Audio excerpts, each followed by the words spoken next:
Hi, I'm Craig Neal, the Collaborator. Look, if we've learned anything over the last couple of years, is that the rapidity of change is way more evident than ever before.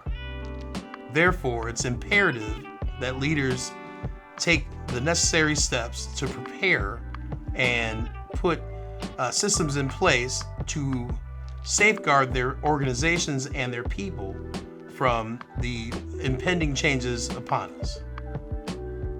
Unfortunately, there are many executives that have developed a false sense of security, assuming that they've got all the adjustments and everything in place. For example, an executive tells me, well, during the pandemic, Craig, we were able to not only keep the status quo, but, we saw ways to thrive.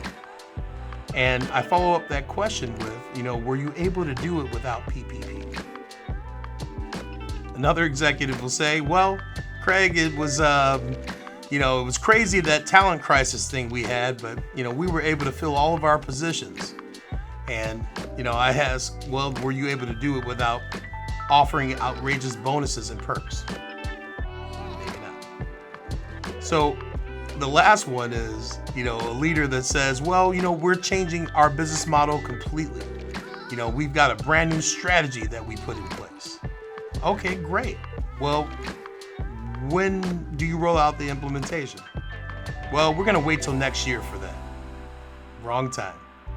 See, change, as constant as it is, requires the right type of leadership, the right type of mindset, not one that is expecting for things to just fall into place. One that's proactive instead of reactive. Therefore, I encourage you all to change your condition, to change your position. Remember, you don't need another coach. You don't need another consultant. What you need is the collaborator. I'm Craig Neal, the Collaborator, and I'll see you soon.